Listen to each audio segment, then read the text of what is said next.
Well, we're live again, Mr. J. We're live on Friday night here at Financial Fridays. Oh yeah. Oh yeah. Yes, Oh we yeah. are live on Financial Friday. Thank you again for tuning in. This is certainly an exciting season for us here at Financial Friday because we are rising out of financial slumps and we are thriving in financial freedom. I'm your host, Dr. A.D. Burns, and this is my co-host, Brother Minister Sergeant James Jones. How you doing, Mr. J? Pastor, I'm doing good. I'm doing good. But let me do what I like to do. I want to say hello everyone and good evening to all my grinders. Oh All yeah. right, Let's go get it. all right. Where the grinders in the house. Let me go. Let me pull up one of these lives out here. Oh yeah. Um, all the grinders. That's a powerful statement, even though you say it, kind of nonchalantly. That's a powerful statement when you say grinder. And every now and then I ask you this question, for the benefit of our listeners or our viewers, and that question is, what is a grinder? I think the best way to sum for grinder each and every time is a person who's willing to do what it takes in order to get the results that they're looking for. So if it's sweeping the floor, then you want to be so good at sweeping the floor that you can get all the crumbs up. If you are a dishwasher, you want to be so good that they don't need a machine because they got you there. But if it's your vision, like seamstress, then you don't need a sewing machine because I could do it by hand if I had to, because I'm willing to do what it takes in order to get the results that I'm looking for. Because I'm grinding through what I gotta do to go to Woo! where I need to go. Oh Boy, you talk right there. I'm gonna have to write that one down. Willing, that sounds like a T-shirt. Willing to do what it takes. yeah, oh yeah, yeah. Uh, Grinders. We just not in America. We international. There's some international grinders out there that okay, getting it in. Oh yeah. yeah.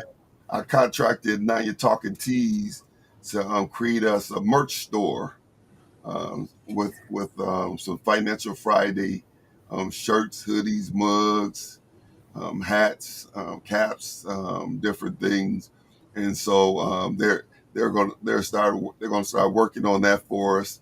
And I reached out this week, and so I'm excited about that. We're going to have us some merch, so I'm Oh gonna yeah. have to I'm good start with that. capturing some of these sayings that you spitting out there, you know. But a grinder is someone who's willing to do what it takes. Yeah. Yeah. And sometimes doing what it takes is not a walk in the park, is it? No, Yeah. no. You always got a lot of hardships that you got to go through, but people don't understand that just because you are smiling, it doesn't mean that you're not going through hardships. It just means you understand that that's part of the cost to do what you got to do. I mean, Okay. if you're trying to get oil, yeah, you got to go through a bunch of hard dirt and you got to get through a bunch of rocks. Hmm. But the goal Yeah. isn't to stop at the hard dirt. The goal is not to start at the hard rocks. The goal is to get the oil. Yeah. So even though you hit a hard surface, you still got to get through it because Mhm. you're grinding it through. Yeah. Yeah. And let's get deep just for a half a minute. We'll get deep just for a half a minute, because there's two terms they have. It's called primal, and then it's called power. And so a lot of times, what people they're responding out of the primal. A primal is the flesh is out of their fears, is out of their their limited beliefs, if you will. And a lot of times, when people are moving from there, they're safeguarding themselves from success, and so they're not willing to take any type of risk, and they want to keep themselves safe, you know. And so that person is hard for them to be a grinder. But then you have the other side of that, which is power. That person is usually more intentional about their decisions, and they're going based a lot of times on vision. What they see, and they're going after it without allowing the risk to outweigh the reward of vision. What is your thoughts on that? Yeah. The crazy part, I had a whole slogan for that. Okay. So primal is people who's playing not to lose, but it's hard to win when you're playing not to lose. And that was gonna be that's the slogan for everybody out there that want to play. You're playing not to lose. It's hard to win when you're playing not to lose. So if you think that's you out there and you like, well, I got to do this now. I'm not saying set up cautionary boundaries. I'm not saying reduce the risk. I'm saying when you start playing the game of life just so you don't lose, you often don't win. Okay. And it's because you set yourself up to lose. Because you got to take risks in order to be accomplished. You got to go through hardships in order to be successful and to be determined. Because no one knows how strong they are until you go through your test. Until you go through your trials and tribulations, you don't even know what you can handle. Oftentimes, if somebody is running from the first trial, they not even fit to take on trial number 99. They not even fit to take on trial number 5 because they got to get through the first hurdle before you can get to the last hurdle. Yeah. And we out here to run a race, so we got to do what we got to do. Yeah. Now, what would be the for the purpose of my merch collection here, or our merch collection, playing not to lose versus what? What's the opposite of playing not to lose? Playing only to win, Okay. or playing only option A. Playing only option A. Your only plan is only option A. Now, there's a guy that did the Pursuit of Happiness. I forgot. I want to say his name is like Richard Garney or Garman. Right. That's right. And what his philosophy was, there is no plan B. And I understand that philosophy because when you believe you have a safety net, you oftentimes restrict yourself to playing against the odds. But when you have no safety net, Okay. when everything you do can either make or break you, you often overachieve because you have no safety net. Wow. And when you play without a safety net, no, everything you do is real. Mm-hmm. Another person like that is Tyler Perry. Tyler Perry is the person that comes to mind because he didn't have anything else. Well, what else did he have when he first started? He was already homeless. He was already living on the streets. What else did he have? Well, then he didn't have a safety net. Either he's going to make his plays work or he wasn't. Okay. And when you play without a safety net, you strive that much more to make sure everything works. Mm-hmm. Another person that I actually read his book, I talk about him a lot. His name is Robert Kiyosaki. Oh, I thought you were getting ready to say Dr. A.D. Burns, man. I was, oh man, shoes, man. I was almost in there. I was about to reach for some tissue, and then you just, all right, whatever, just go ahead. Robert Kiyosaki went homeless for I think 6 years or 6 months. He was homeless just so he can save up enough money. That means him and his wife was living out of a car just to make sure they could put enough money together to buy their first rental property or their first investment property. When you take that kind of philosophy or that kind of idea, you end up overachieving because you have no bottom. Okay. If you fall, you will be splatting on the road. So you are always trying to make sure you jump through all the hoops. You're making sure you make all the phone calls. And the same is true even now. When I was younger, I was a lot more aggressive than I was now. Okay. I'm making bigger deals now, but I was a lot more hungrier when I was younger. Mm-hmm. So I'm willing to do whatever it takes. I'm taking whatever job. I'm working as many hours, and I'm making sure whatever I got to build the company, I was doing just that to make sure the company was growing, to make sure the company was bigger. And once the company got to a certain range, then I can start putting braces in to make sure that what I have created now won't fall back. All right. And I think everybody needs to do that because it keeps you sharp. Okay. So once I got one company up and running, I went right back down into grinding, and I started going back again to try to build up another company. That means trying new ideas, falling short and succeeding because you're trying everything, and you're allowing your mistakes to push you even further to you're allowing your mistakes to push you to your success. Yeah. So that it was fun out there. It's fun. And so thank you those of you who are just tuning in. I see we got quite a few tuning in. I'm trying to get all my platforms up here, but I'm not having a lot of success with that. But thank you for those of you who are tuned in tonight. We've been talking about what a grinder is, and being able to understand that a grinder is someone who's willing to do what it takes. And that's a good segue for us to lean into. We are on our 90-day challenge. We started a 90-day challenge on last week on the road to six figures. So this year is all about six figures. So we're on the road to six figures. And so before we could begin uh, looking at six figures, the first thing we have to do is we have a challenge. There are certain foundation principles that we must abide by. You can't be out there on the road to six figures with no guidelines. And so the 90-day challenge is about helping you to get in shape, to create some new habits, some healthy habits, so that you can be successful. We want to hear some testimony, some six-figure testimonies at the end of this year, and we'll take some five-figure testimonies. We'll take some testimonies of you being further now than where you were before. And so James and I, in order to give us direction for this 90-day challenge, we created a book. And so we're going to put that on the screen there. And I believe they'll drop a link in there for you. The book is $20. It's a workbook. And it's called On the Road to Six Figures. Let me see. Yeah. Here it come right here. Boom, there it is. So it's called On the Road to Six Figures, a 90-day challenge. And so that's what we're on now. We're on this 90-day challenge. And so if you don't have that workbook, you can go online there. I believe it's at, what is it, James? Is it payhip.com or something? Yeah, it does say payhip.com.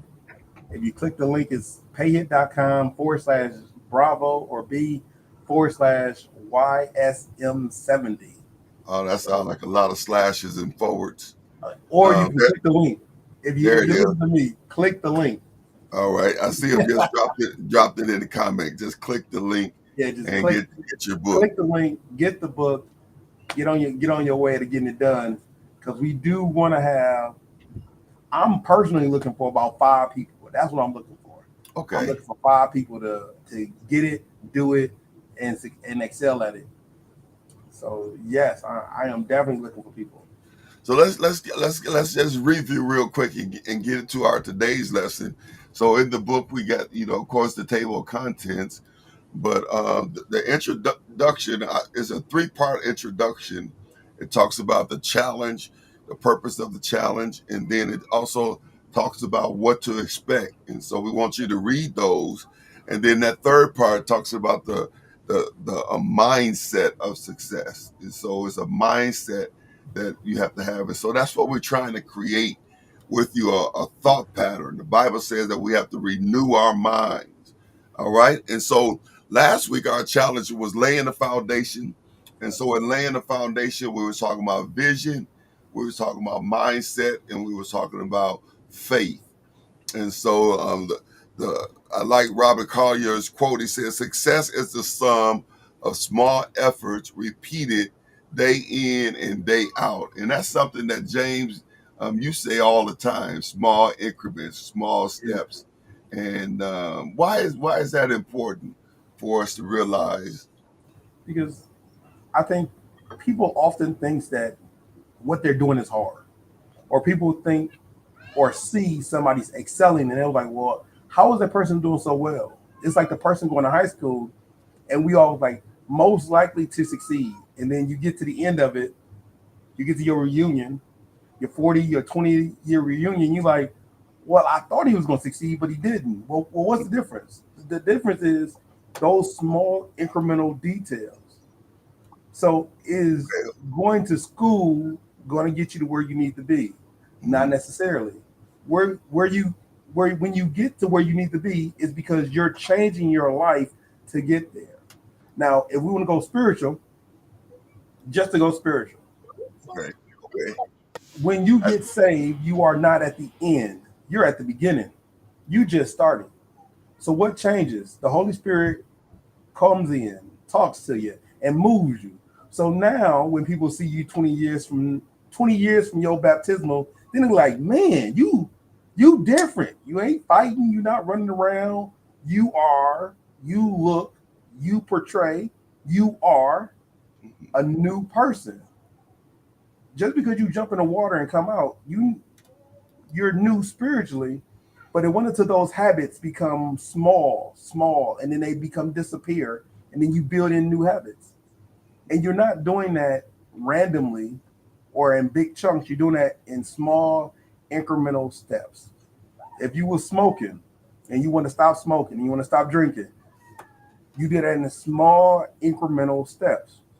If you want to lose weight or get stronger, you do it in small incremental steps. Because when you do large quantities and be like, I would never drink another drop. Well, if you drunk like a fish and now you're saying I would never drink another drop, you're relying on a whole lot of the spirit to come to one, hold you up and then get you from point A to point B. Or, right? Or the Holy Spirit is telling you, don't go there. Don't do this. Don't do that. Come here. Go home. Go to church. Because by doing that and leading you in the right direction, oftentimes, if you're not at the bar, you're not drinking. If you can come home, if you can spend more time at church, if you can have new association with friends, all those small adjustments allow you to further on what you're doing, and you'll come up with a better journey. Okay, that's good. That's good. And so, with that being said, it is so important for us to have a vision as to where we're going. And so, on the first week laying the foundation, we talked about the importance of having a vision board. Yeah. Something that gives you direction, something that helps you to see what you're grinding for. And so, I showed you my vision board. Let me put it together here. Okay, you see, boom. So I showed you my vision board. So on my vision board, it could be one with God. Over here, it talks about being one with God. On this side, it talks about being healthy. On the bottom, it talks about having a healthy relationship. And then you see that one right there, right? I see Now, the car. you see a car. I always got a car on my list. But this one right here, you see that one, right? Yes. You Six see that figures. thing? You know what that is. So that's on my vision board, and so you have to take time to create a vision board to help you to see and visualize where you're going. I remember in the Bible how Jacob, was it Jacob that took the cows and had them looking at these things on the fence, and the cows mated and they began to birth spotted cows. Yeah. And so vision is so powerful. And so, James, I see you got vision all around you.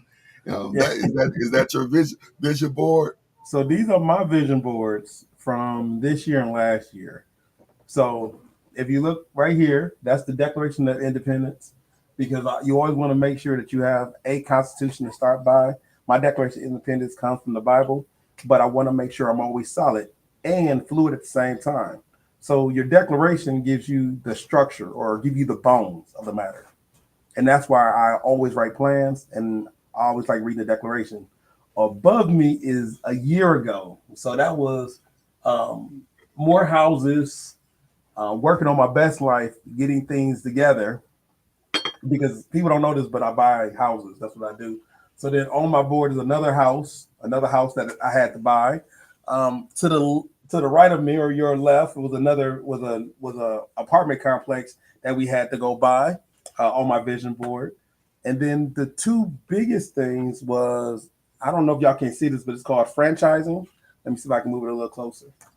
So franchising. So the big thing for this year is, well, buying a plane isn't the big thing. One of the biggest things that I want to do this year is learn how to use silver, gold, and I want to make sure I buy a bank or a financial institution that I can parlay. And the plane is merely a celebratory gift to myself. So once we do that, another thing, if you can see it, is that this is a bank. and this is a bank. These are not houses; these are banks. Because in my vision for this year, we want to partner with banks or financial institutions in order to start bringing more money to the community. Because everything I do isn't just about me; it's about the community, and not just about the community of my family, but the actual community that I live in, and the different communities that the companies that I own serve. So All it's right. just a whole lot Okay. of stuff that we always doing. Well, listen, after I seen your vision, I'm gonna take mine and throw mine away. He, you know, he talking about planes and banks. I got to throw my. I'm gonna have to go back to the starting board on this one. Where my paper at? Uh, oh. So let me do. We also do the basketballs up there because we always like to sponsor different people out there. So the basketball is just one image of sponsorship. So we're big on sponsorships because we like the youth. So public speaking, not public speaking, but talking to conferences, getting kids involved.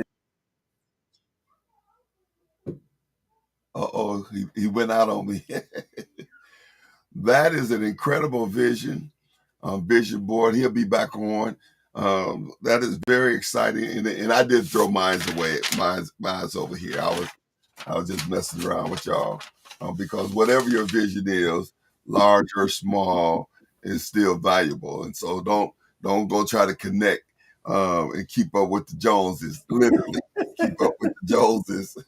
No, Miss no. Jackie, good evening. I see you out there. Miss Jackie is with us, and So I don't have all my platforms up on, but I see some numbers throughout the platforms. And so, to all of you out there, God bless you. If we didn't see you, so what an incredible vision that you have, and let me say this: as a result of putting your vision in front of you, are you able to see those things come to pass?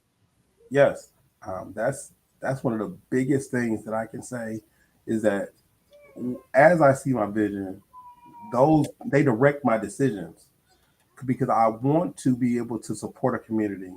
So my decisions are based on supporting a community. I Hmm. want to have I want to have more control over the financial institutions that are in different communities. So I'm on my board. So that's what I'm looking at. So when I am talking to different banks or other credit unions, that's one of the big things that I'm talking about is how do we parlay what I'm doing Hmm. to other people? Because it's not just about one person making it, it's about other people making it. And if I can have the ability to open up a door, I don't want to open the door for just me and my kids or me and my family. I want to open the door for me and my community. So that's why everything is so entrenched Now in. that's awesome. Hey, Demetra, I see you out there. That's so awesome because those are.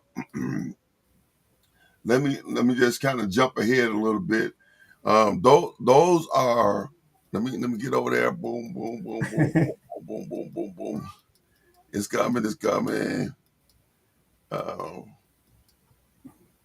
there you go. I just passed it. Those are characteristics of a kingdom paymaster.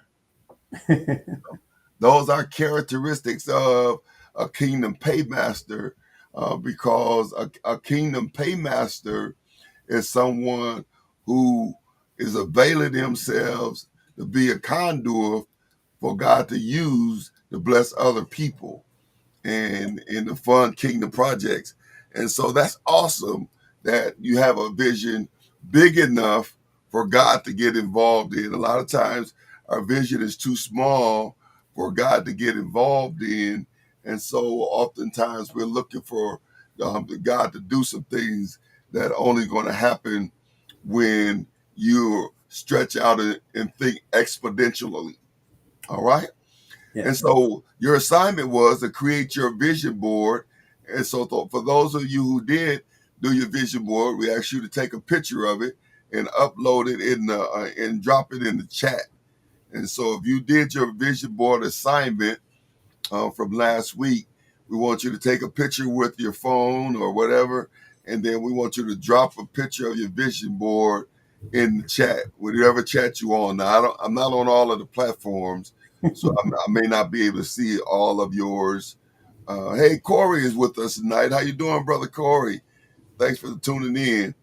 So we want you to drop your vision in the chat there, because we on the road to six figures, and we're taking this road together.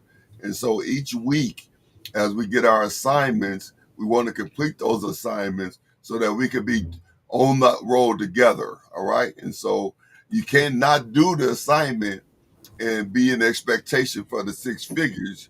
And so we're laying the steps out to you, and so you have to take the steps. All right. And so let's get into the night's lesson, because the night lesson is going to be is exciting to me, because this would change my life. And so for the next 2 weeks, starting tonight, we're talking about building habits for success. All right. And our focus is for the next 2 weeks is going to be on discipline, budgeting, and financial literacy. All right.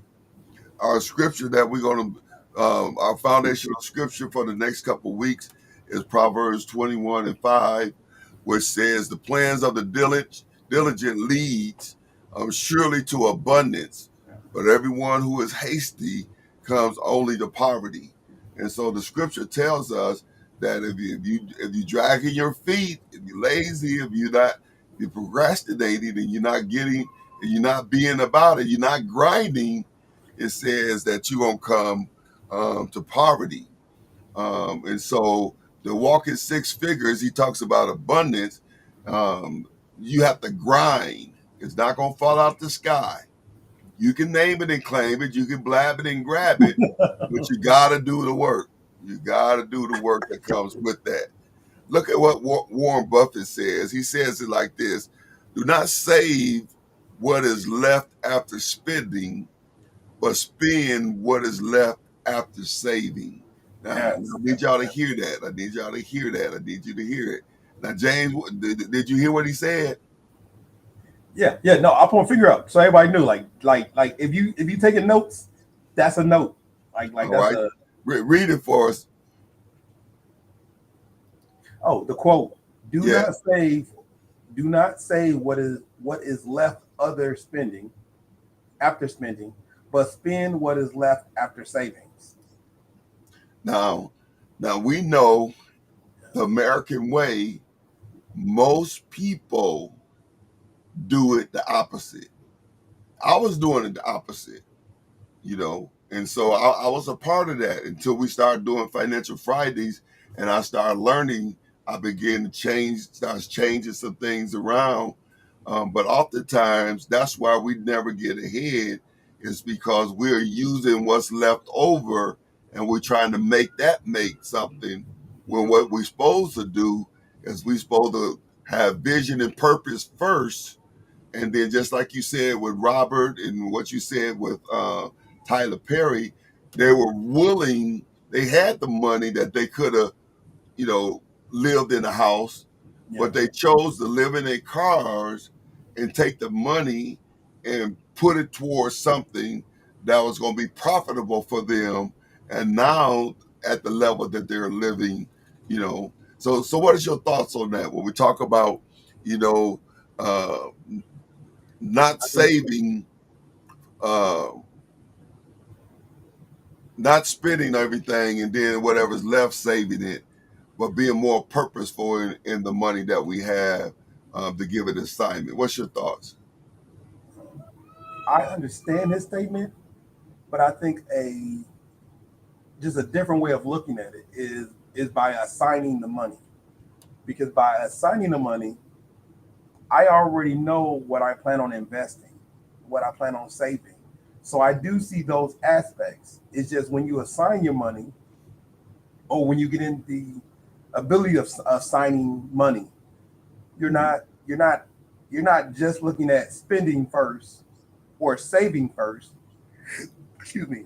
You're looking at the totality of what you're doing. So it's like a whole picture type of thing. I want a new car by the end of the year. I want to buy a house. Well, the house takes priority over the car. So now we write out what it takes to hit these objectives, and then we start assigning money to hit these objectives. So even though I do understand, and I think for basics, it is more wise to save your money and have it assigned than it is just to spend it frivolously. So if I could change the wording up, I'll probably do it that way. It's a lot better to assign your money first, then spend it, versus spending your money and then trying to assign it. Yeah, yeah, that's fair. So And I think, another way to look at okay. it is that sometimes old school, right? Hmm. Old school, old school new Christian or old school bad Christian, however you want to put it. What they'll do is they would get their paycheck, run through it, however they spend it, whether they splurging or they paying, they just splurge through it, and then they come to church and be like, you know what? I got a couple dollars left. Here goes some change, and they just throw it inside and they throw it up and be like, yep, there you go. God, work your magic, right? Versus uh, versus when someone knows that they got paid and that Hmm. money is already set aside for Sunday. It's Okay. already set aside for Sunday. So no, I still got a bulk of money to play with, but my money is set aside for Sunday. Hmm. I'm not reaching in my cup holder and old school's ashtray. I'm not reaching in my ashtray to try to get some change to throw inside the to throw in the collection plate and saying God work magic. No, I'm already doing what God has already purposed for me to do and what I am cheerfully giving. Right? Those things are already done prior to Sunday. So now we Okay. get to Sunday and everything is already falling in line. And people wonder why people be blessed sometimes. And why is that dude always blessed? Easy. God is first in my life. Everything else is second. And we're gonna get to that because it's important for us to acknowledge that uh, when it comes to understanding that money has a lot of power. You know what I mean? But if you don't have control over that money, then it'll just go. And that's why what we're talking about tonight is so very important. And that is tonight we want to talk about um, this whole idea of budgeting, this whole idea of budgeting. And you have a formula that you created that God downloaded to you, Yeah. and it's been a formula that you've been using for a while. How long you been using this formula? Going on about 20 years now. About 20 years, and Yeah. it have allowed you to be very successful, you Yeah. know. And so, if people is like me as an average person, if you will, for the sake of saying it's nothing about me average, but I'm saying as a person that does things like a lot of other people. When it comes to the whole idea of budgeting, when I used to think about budgeting, I used to think about budgeting as something painful. It was very tedious. It was a lot of work involved. And, I never really saw it as a big benefit until we started the Financial Fridays. And Financial Fridays, my task was provide the spiritual part, and your task was provide the natural. And so you have the evidence in your life, and you have the physical, and, I have the spiritual in the scriptures. And so as we begin to marry those things together, I began to learn a lot of different things. And so let's do this. Let's listen at a video by Dave Ramsey, and then I want to talk about six reasons um, why we need to budget, Oh yeah. and then we want to do a live workshop with budgeting and give James a chance to take us through what has been successful for him, and then we'll see if there's a way that we can take some questions and do some answers. But watch this video with Dave Ramsey. Can you sit down and do your dadgum budget, maybe for the first time in your life? Put your income for the month at the top of the page and then give every dollar an assignment. I will promise you two things will happen. Number one thing will happen is that you will feel like you got a raise because you will go, where is all this freaking money going? It's going to blow your mind how much you waste. And the second thing that's going to happen is you're going to get a sense of peace instead of a sense of anxiety. Even though you've actually done nothing with money yet, now you've actually executed a plan that says, if I take these 17 steps, I'm going to be free. And as soon as you see the steps in front of you and you realize they're doable, your anxiety goes down, your stress level goes down, your peace level goes up, and you kind of just slick your hair back and go, okay, let's get about the business of doing this. Can you sit down? Yeah. That's, So, I'm in 100% agreement with that. Did you hear what he said? Yeah. You know, now I don't know what I got going on now. I think look like I'm moving in slow motion or something. just a little bit. Can you hear me? Yeah, I can hear you. Okay. Let me click on a couple things and see if I can so if it what he changes. was talking about, I am 100% in agreement with. What people don't know is that I think the Bible says it best, right? It was like, if you don't follow the system, you have holes in your pocket, right? You just have holes in your pocket. And the easiest way to say that is when you don't have an assignment for your money, other people do. Okay. If you don't understand how your money flows, don't worry, other people do. Mm-hmm. If you don't know where to place your money, don't worry, somebody else already got that already situated. Mm-hmm. And if you don't believe me, Google it. The marketing dollars that they put inside communities is in the billions, not millions. They're putting billions of dollars into marketing. Well, why is that? It's because for every $1 or $2 billion they're putting in, they're expecting to get 2 times that amount back, or sometimes 3 times that amount back. And that's not to include if something gets hot or it gets, they call it viral. Okay. So now they're making 10 to 100 times what they put in inside marketing dollars.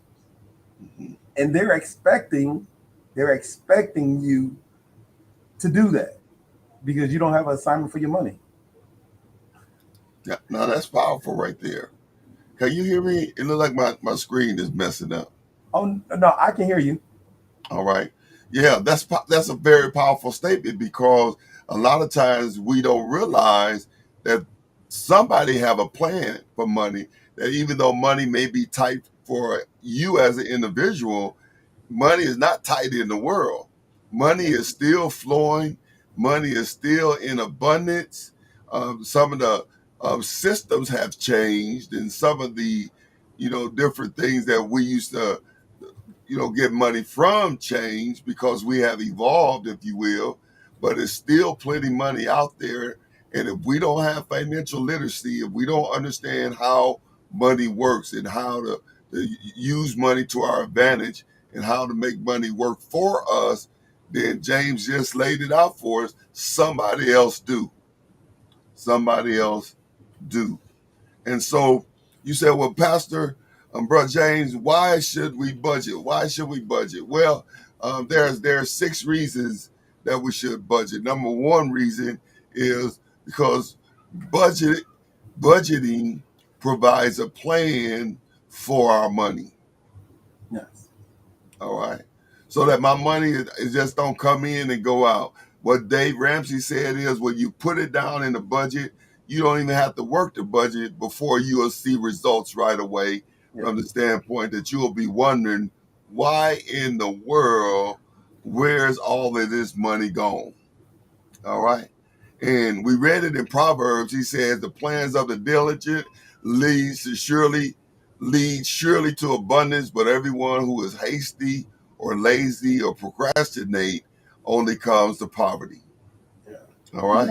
Now I can't emphasize that enough, or I can't I can't make that any more plainer than the way he did it. Mhm. Just by putting money on a sheet of paper, how much money you actually bring in, how much you plan on going out. Just by doing that, your mind opens. Like it Yeah. sounds crazy, and then you feel. Then I think the best way to put it is when you do that, you're finally hitting the starting blocks. Okay. The moment you, instead of just thinking about it, instead of just having it in your head and going, well, I know my money is. Yes, I know. Everybody knows where their money is. It's gone. That's where it is. It's gone. Everybody knows where your money is. It's always gone. It's always in a place until it is moved. But when you write it down and you are assigning it, hey, guess what? I got 3 checks came in today. I This is what I plan on doing, right?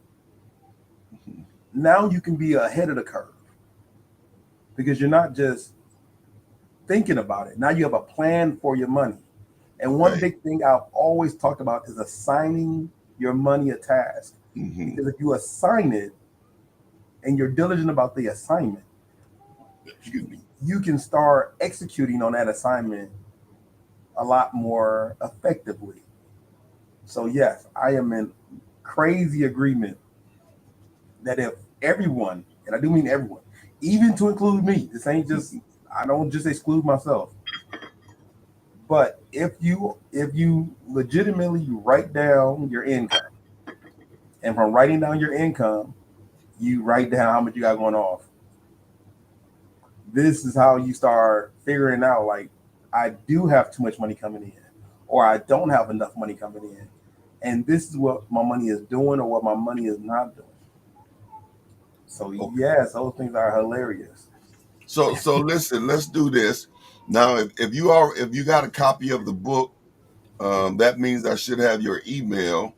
And for those of you who got a copy of the book, I'm going to drop these 6 reasons. I'm going to email these to you because I want us to get into the budget. We at 42 now. I wanted us to get into the budget, and so, if we have time, I'll drop back and look at some of these reasons, some more of these reasons.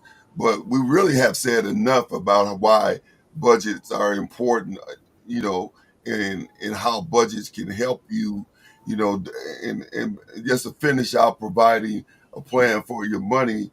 Dave Ramsey, he says a budget is telling your money where to go instead of wondering where it went. And so if you're Yes. going to be a 6 figure, you're going to have to know where your money is going. And a budget is what does that. Now, I'm going to drop that. If you order the book, it's only $20, and the link is there. If you ordered the book, I have your email address. I'll drop in this 6 reasons to budget. Now, I want us to go into what a budget really looks like. And so, James, let's look at a budget, and we want to use the formula.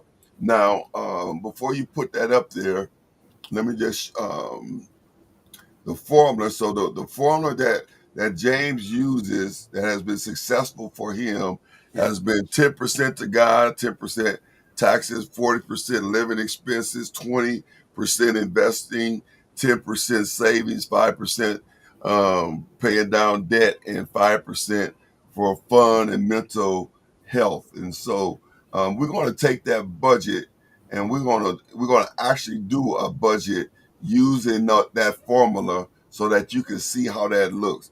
Come on, James. Let's walk through that budget, and then let's let them see in real time what that budget look like. Okay. So hopefully everybody can see this. So we have the budget. This is just an example. Everyone gets the same budget formula or budget worksheet. Okay, here we go. So this is exactly what the pastor just went over. 10% is the God. 10% is going to the country. 40% is what you're living off of. 20% is going towards your investment. 10% is for your safety. 5% is to accelerate what you got going on, and another 5% is for your sanity. Now the comments I wrote is tithes and offering, your taxes, your lifestyle is 40% of what you bring in, your future. Now, the first three, God, country, and living, is what a lot of people like to focus on. But what people don't focus on is the bottom four, your future. If you think working a job and going home is all that you can do, you're gonna lose out on your future. Your future is gonna go, because tomorrow will come tomorrow. And 10 years is just tomorrow. It will fly by in a blink of an eye if you don't have a plan for it. So that's the first 20 is for your future. The next one is your emergency fund. They have tons of reports that people can take and think about it. Your emergency fund needs to be able to float you in case of emergencies. So many times emergencies come up and they sink everybody, or they sink the entire family, because there is no emergency fund put together. The next one is accelerate. Accelerate is really important because by doing that, you're pulling yourself out of debt a lot faster. So instead of asking someone for a handout, you become your own handout.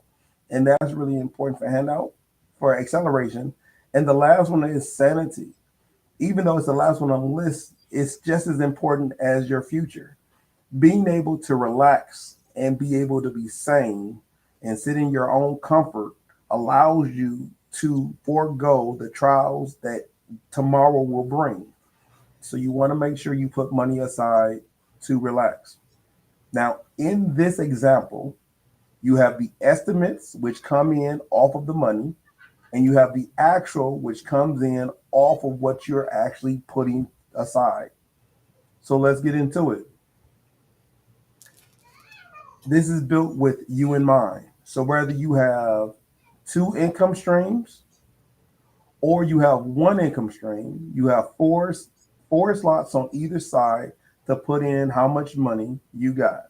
So whether you do 500 or 200, right? So when you look at this, this is for all of these estimates are based off the $7,808.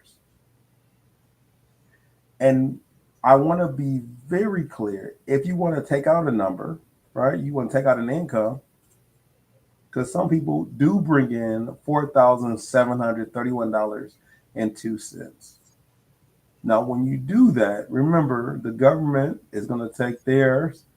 They're about 10%. So we can always, in all of the budgets, all of these spreadsheets for the entire year is at the bottom. You can go through all of them and make your adjustments.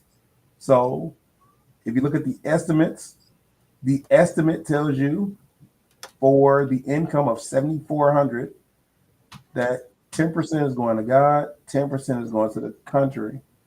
So you look at your tithes and offerings, and it's whatever you want it to be. Okay. So we're gonna go with $500. Charity is gonna be $20. All right. And now when you look at your tithes, offering, charity, it comes up $520. That's your actual, the net that you gave, and that is 10.99%. When it goes to the government taxes are typically around 10%. So we're gonna go ahead and reduce this down to $473. Okay. Now, when you look at your paycheck, you're looking not just for the deductions, but you're looking for your insurance, which is inside your paycheck, and your retirement, or your 201, your 401, your IRA, all that is inside your paycheck. However, let's say that you don't do any of that. You can eliminate all of these amounts and look at your deductions and just say, well, $700 is going to that, right? $700. Or you could say 600, because you don't have to dive into it if you don't want to. Whatever amount you put in is the amount that the computer is going to spit out to you. Now, this is the one in which I think it's very pertinent that we are mindful of these things. There's a lot of things that we can put on here, but I put rent or mortgage, groceries, we energies, which is gas and electric.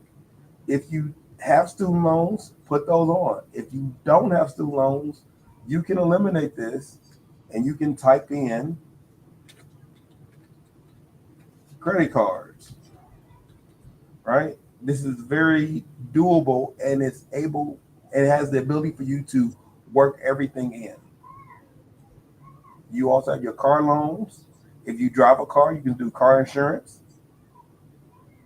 If you don't, you can also put in bus or transportation. There go gas and your phone, and your totals are right here.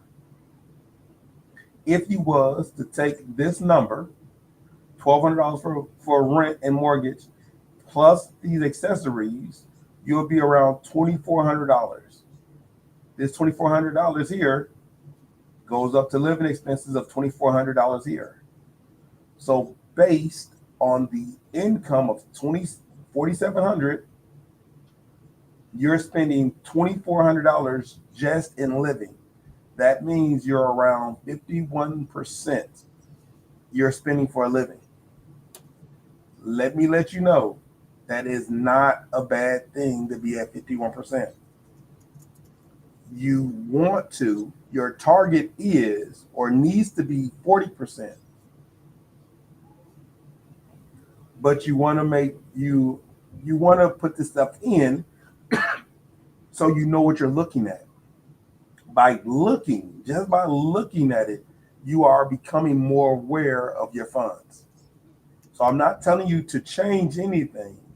I'm telling you to look at it first. And once you look at it, then you allow yourself to start making changes. But the goal is to look at it and understand that your money is leaving your pockets. When you get from there, then you got your future. Now, I cannot express this enough because this is something that is very near and dear to me. When it comes to your investments are to be used for your future when you are no longer working. When I say that, it doesn't mean that you can't pick up a part-time job or you can't pick up like a librarian or it can be a crossing guard. But when you're actively engaged and now you're taking a step back to do something different, you want to have money in play or in place that can be able to secure your transition. That's your future investments. My future investments is typically real estate. However, it could be whatever you want it to be. So it could be a mechanic, car dealership. It could be a cosmetologist. It could be a masseuse. Whatever you want it to be, that's what you're investing in. Or like one thing I said previously is that you can also invest in someone else's idea and you can become a silent partner in that idea. But if you look at your investments, right now you're about $1,600 for an investment. If you want to, you can always decrease your investment or you can start off small. By doing that, you now have a better opportunity to start putting things in order. Okay. When you go from that chart, you go up to here. How much do you want to put into safety? According to the computer, you can put $473. So let's make it $400. And you're at 8.5%. Well, how much are you accelerating? Now, remember, this is a more of a catch-all.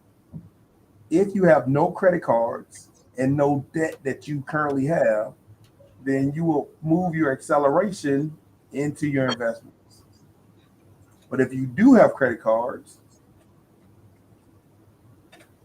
you want to put more money towards those credit cards, or you're going to put more money towards your safety net, or you want to put more money towards your lifestyle to help decrease it. That's what acceleration is for, to pull you out of those situations so you can better serve yourself or better put yourself in a better situation to serve others. The last one is also sanity, and we're going to do 200 for sanity. So right now, if you was to look at how much money you have going in and out in this example, just this example, you will be around $4,700 going in, with rent being about $1,200. You're about 51% in your lifestyle. Your government at $600 brings you at 12.68, and your tithes, offerings, and charities bring you at around 10.99. That means the top percentage is God, country, and lifestyle. You're at 75%. The remaining investments for your future, your safety net, accelerating to get you out of debt or to build up your lifestyle, and 5% is sanity, 5% for your sanity, correction, puts you at 96.13%. So that leaves you with an additional or about 4% left. And that's when you want to go back to the drawing board and say, where can I place this money? Well, I may want to go with a bigger safety net. And now I'm at 500. And I still have another 2%. So let's make it 2%. That's what I would like everyone to do. So as you plug in your numbers, if you start seeing that you have more money, then you have, if you have more money than you have month, then you're good. If you have more month than you have money, then you're bad. And the key point of this is that sometimes we do things that take money out of our pocket without us knowing. Oh wow, that is the so that's with buying stuff or getting rid of stuff. Yeah. Ooh, that time flew by real Well, it quick. did. It actually did. But that was very, very good. And listen, I hope you all got that. Now, for those of you who purchased the book, I'm going to drop in, I'm going to email you the 6 reasons for budget. And then I'm also email you this template that James made up that he just took us through.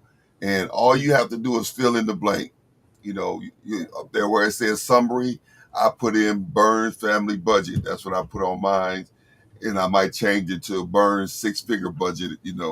But all you got is very easy to use. If you got Excel, you just bring it up, type in the numbers, you get all your bills together, and you just go start typing them in, and then calculate all by itself. You can't beat that. All right. And then, so we're going to spend 2 weeks on this. So next week, we're going to talk about a little more about, now that I got my numbers in the budget, now what do I do? All right. And we're going to make sure we understand the importance of discipline. But we'll do that on next week. Listen, your homework this week is to track every dollar that you spend this week, um, to identify the areas that you need to improve. Like Dave Ramsey said, once you put it in there, you see all of this money and you'll be like, where is this money going? And so then we want you do your budget. Then we want you to look at and look at those areas, highlight those areas where you're spending a lot of money or you have money going that you don't know where it's at. And then this week we want you, we'll talk about that next week, financial literacy. We out of time. James, what's your closing comments?